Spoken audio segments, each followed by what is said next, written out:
कौन थी वो? मैं 8 महीने की प्रेग्नेंट थी और अपनी डिलीवरी के लिए अपने मायके गई थी।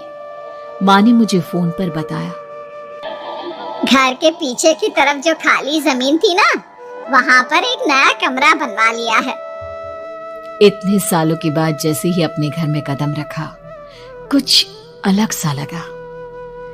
माँ, ये घर के पीछे की तरफ नया कमरा बनवाने की क्या जरूरत थी? अरे बेटा, घर के पीछे दूर दूर तक खाली जमीन है।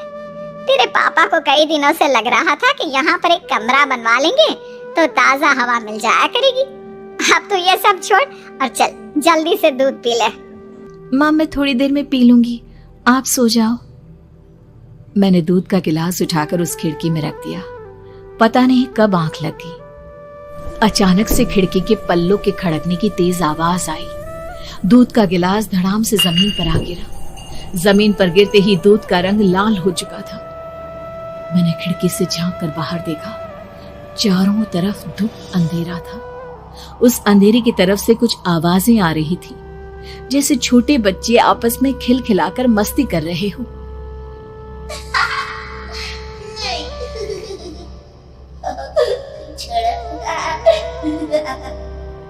इतनी रात को इतने घनघोर अंधेरे में बच्चों की आवाज कैसे आ रही है?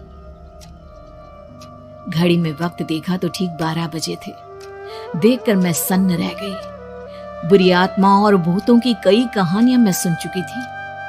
वक्त भी कुछ ऐसा ही था। ऊपर से मैं प्रेग्नेंट। सुना था कि ऐसे वक्त में अक्सर बुरी आत्माएं औरतों का पीछा करती हैं। तो क्या मेरे पीछे भी? पसीने से तरबतर बड़ी मुश्किल से, जैसे कांपते हाथों से मैंने उस खिड़की को बंद किया। जल्दी से जल्दी उस कमरे से बाहर निकलकर माँ के पास जाने के बारे में सोचा, लेकिन जैसे ही दरवाजे की तरफ पलटी, लगा कोई साया हवा की स्पीड से दरवाजे के सामने से गुजर गया। मेरे गले में अटक कर रह गई। मैं जोर से चीख कर माँ को बुलाना चाहती थी, लेकिन वो आवाज खुद मेरे कानों तक नहीं पहुंच पा रही थी। तो माँ तक कैसे पहुंचती? खिड़की के पल्ले एक बार फिर तेज हवा के झोंके से धड़ाम करके खुल गए और पूरी ताकत से मैं चीख पड़ी। जानती थी मेरी चीख की आवाज सुनकर कुछ ही सेकंड में माँ वहां पहुंच जाएगी, लेकिन ऐसा कुछ हुआ ही नहीं। मेरा कलेजा डर के मारे फटा जा रहा था। आखिर माँ ने मेरी आवाज क्यों नहीं सुनी? इतनी गहरी नींद में तो माँ कभी नहीं सोती। ठीक पीछे खुली हुई वो खिड़की। मुझ में इतनी ताकत नहीं बची थी कि मैं पलटकर उस तरफ देख भी सकूं। हवा का एक सनसनाता हुआ झोंका उसी वक्त मेरे कानों से आकर टकराया। लगा जैसे किसी ने दबी हुई आवाज में धीरे से मुझसे कहा। मैंने दोनों हाथ अपने कानों पर रख लिए और एक बार फिर ताकत लगाकर जोर से चीखने की कोशिश की। माँ! पापा! मेरी आवाज उस कमरे की दीवारों से टकराकर वापस मुझे ही सुनाई दे रही थी।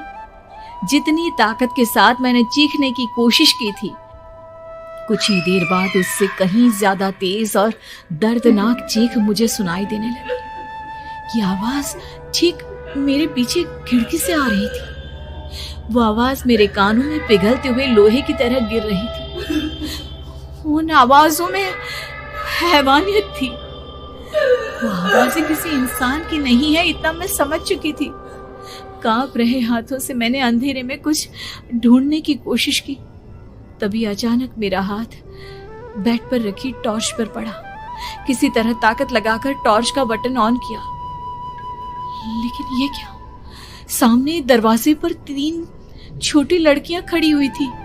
उनके हाथ में स्टील के चमचमाते हुए चाकू थे। मैं घबराकर लड़खड़ाई और पीछे की तरफ हटी, लेकिन तब तक वो मेरे पास आ चुकी थी। उनकी गर्दन टेढ़ी थी और उनके हाथों के वो चाकू मेरे पेट को निशाना बनाने को तैयार। मैं जोर से चीखी, नहीं, छोड़ दो मेरे बच्चे को, मत मारो, मत मारो, छोड़ दो मेरे बच्चे को। सोनाली, क्या हुआ बेटा? तू इतनी डरी हुई क्यों है? उठ बेटा, क्या हुआ? हड़बड़ाकर मैंने अपनी आंखें खोली।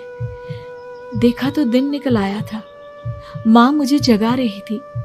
मेरा चेहरा पूरा पसीने से लथपथ था। क्या हुआ बेटा, तुमने कोई बुरा सपना देखा क्या? मैं अभी तक अपने पूरे होश में नहीं थी। वो मेरे बच्चे को मार देगी माँ। वो लड़की मेरे बच्चे को। मैंने घबराकर अपने पेट को छुआ। सब कुछ ठीक था। और वो दूध जो रात को यहाँ पर गिर गया था, उसका रंग लाल हो गया था। माँ ने हंसते हुए दूध का गिलास मुझे दिखाया। तुमने दूध पिया ही नहीं, पूरा का पूरा ऐसे ही रखा हुआ है। तुमसे कहा था ना सोनाली, सेहत के लिए लापरवाही ठीक नहीं बेटा। लेकिन मैंने तो सब कुछ अपनी खुली आंखों से देखा था। ये सपना कैसे हो सकता है?